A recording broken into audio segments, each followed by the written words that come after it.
ആരെങ്കിലും ഉണ്ടാ വീട്ടുകാരാ മക്കളാരെങ്കിലും ആവശ്യമില്ല അക്കലുണ്ട്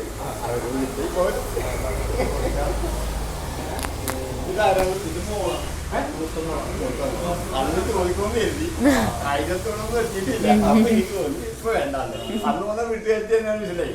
ആദ്യം വന്നോ. അപ്പൊ ഇത് ഞാൻ രാജുവിനെ ഇടക്കിടക്ക് വിളിച്ചതിന്റെ കാരണം ഞാൻ ഈ പറഞ്ഞുതരാം. രാജു വന്നപ്പോഴേ ഞാൻ പറഞ്ഞു വീട്ടുകാർക്ക് അന്ന് പൈസ വിളിക്കാന്ന് പോയിട്ട് വിളിച്ചിരുന്നു. വിളിച്ചപ്പോ എന്നോട് പറയുന്നല്ലോ നമുക്കൊരു നോട്ടീസൊക്കെ അടിക്കുന്നു, അതിലൊരു മാറ്റർ വേണ്ടത്. അപ്പോ ഞാൻ കണ്ടെങ്കിലൊരു മാറ്റർ പറയട്ടെ എന്ന് പറഞ്ഞു. പുള്ളി അത് പറഞ്ഞു. ഞാൻ പറഞ്ഞു മതി, കറക്റ്റാണ്. ഇതിനെ പറയുന്നു ശരിക്കും കണ്ടാലും പറയേണ്ടത് വാസ്കറിന്റെ പേരാണ്. ഈ ഭൂമി വാസ്കറിന്റെ രണ്ടാക്കി ഇത് വാസ്കറിന്റെ ഇല്ല. വാസ്കറിനെ ഇതിനകത്ത് പറയുകയാണെങ്കിൽ ഷട്ടറില്ലാത്തൊരു മൂവി അവിടെ നിന്ന് ബാക്കി ഓരോരുത്തരുടെ കയ്യില്ല. അതാണ് അന്ന് പറഞ്ഞ വായി ഞാൻ അത് മതി എന്ന് പറയുന്നത്. അപ്പൊ നമ്മുടെ പൈസ പിന്നെ പേപ്പറില് എത്ര രൂപ പേപ്പർ മേടിക്കണം? അതാണ് പൈസ പോയിട്ട് സാധനം ഇല്ല, കിട്ടിയിട്ടില്ല. എന്നുവെച്ചാല് വെള്ളപ്പാക്കിലേക്ക് പോകുന്ന പേപ്പർ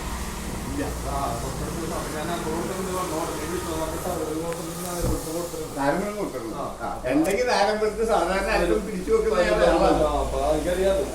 എനിക്ക് തന്നിട്ട് മറ്റുള്ളവരെ മറ്റുള്ളവർക്ക് കൊടുത്തില്ല. അപ്പോ എന്റെ പേരെന്താണ് ചോദിച്ചത്? കളിക്കാനിക്ക് എന്തെന്ന് അയാളൊരു സാധനമുണ്ട്, പൈസക്ക് കൊടുക്കുന്ന കുറവുണ്ട്. ഞാൻ ഇടയ്ക്ക് ചെല്ലുന്ന ആളാണ്. അതുകൊണ്ട് എനിക്ക് തന്നെ ഇതാണ് ശരി. അങ്ങനെയുള്ള ചെറിയ ബുദ്ധിമുട്ട് ഇപ്പൊ ഉണ്ടാകണം.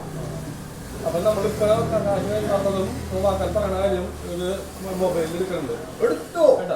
എന്റെ ഫോട്ടോ കൂടി എടുത്തോ? അല്ല ഞാൻ പറയുന്നത് പിന്നെ നമ്മ രേഖാമൂലം നമുക്ക് ആളുകളുടെ നയം അതിനുള്ള കാര്യങ്ങൾ ഇപ്പൊ ആയിട്ടില്ല. എന്നെ സംബന്ധിച്ച് എത്രയും എത്തിയിരിക്കുന്നതാണ്. ഇവിടെ എനിക്ക് ഈ ഇടപാടിനെ ചെറുപ്പം ഇല്ലാത്തൊരു കാര്യമാണ്. രാജു അന്ന് 1000 കൊണ്ടുവന്നപ്പോ 500 മിനിറ്റ് ഞാൻ പറഞ്ഞു ഞാൻ റെസീറ്റ് തന്നേക്കാം എന്ന്. ഇപ്പോഴും തനിക്ക് എന്ത് വേണം എഴുതണ്ട, എന്തൊക്കെ വേണം, ഇല്ലെങ്കിൽ നമുക്ക് വീട്ടിലോട്ട് പോകാം. അവിടെ ചെല്ലുമ്പോ ഇളയ മോനുണ്ട്, ഭാര്യയുണ്ട്, അതേപോലെ ഭാര്യയുണ്ട്.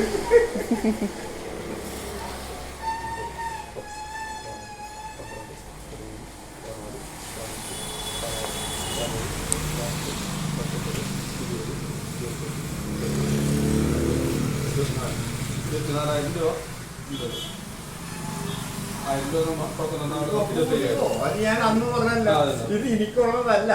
അതെന്ത് രാജു വരൂല്ലെങ്കിൽ ചിലർക്കേ കൊടുത്തുണ്ട്, ചിലരോട് ഇത് കൊടുക്കാൻ പറ്റില്ല.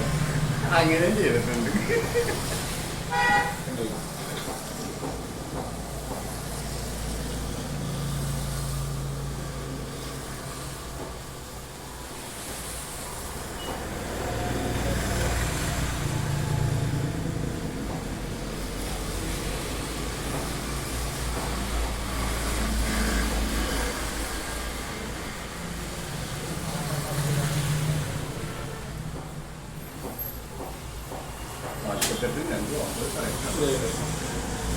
Jadi